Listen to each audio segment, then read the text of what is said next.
چلیے میں نوجوانوں سے کہتا ہوں, بزرگوں سے بھی کہتا ہوں, چلیے ایک پریکٹیکل کیجیے. آپ صرف 1 مہینہ, only 1 month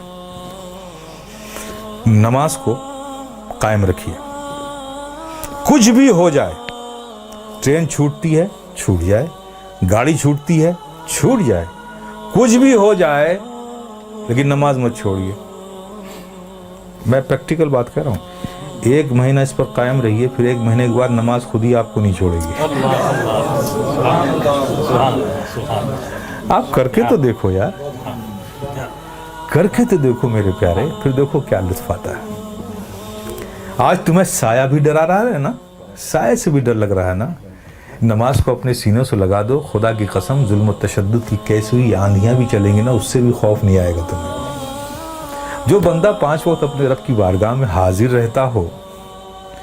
ارے بھائی, ایک آدمی ہے جو منسٹر کی آفس میں کام کرتا ہے, اور دوسرا آدمی جو آفس میں کام نہیں کرتا لیکن 3 بار پرائم منسٹر کے پاس جاتا ہے. تو دیکھیے کیسے سینے چوڑے کر کے چلتا ہے وہ.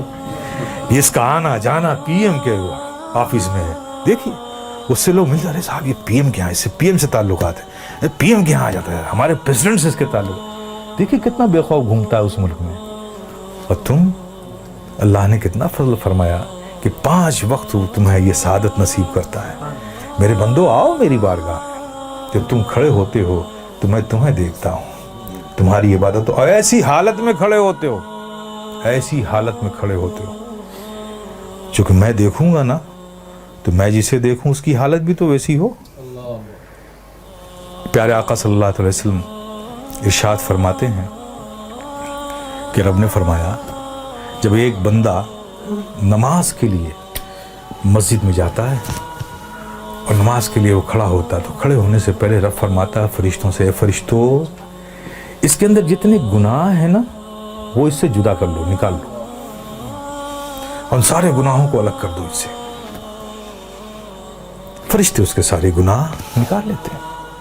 اب بتائیے, سارے گناہ نکل گئے اور آپ نماز میں کھڑے ہو گئے, اللہ اکبر, اور رب کی توجہ آپ پر, رب آپ کو دیکھ رہا ہے, آپ اس کی عبادت میں کھڑے, گناہوں سے خالی ہو گئے. آپ سوچئے اب نماز ادا کر رہے ہیں, صدق دل سے میاں انہماک کے ساتھ رب کے ذکر میں, اس کی یادوں میں مستغرق ہو کے آپ جو بھی دعا مانگو, گناہ الگ کر لیے گئے, عبادت میں ہو, رب کی بارگاہ میں ہو, دعا قبول نہ ہو.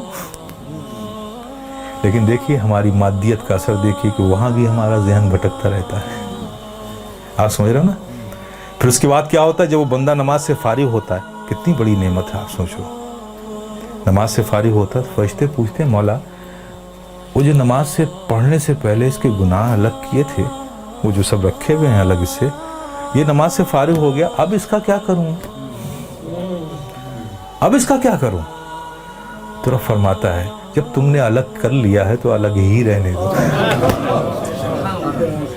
آئے ہائے, کتنی بڑی نعمت سے ہم محروم ہو رہے ہیں, خدا کی قسم ہیں. اس لیے میرے عزیز, میرے پیارے, یہ بہت بڑی نعمت ہے, بہت بڑی نعمت.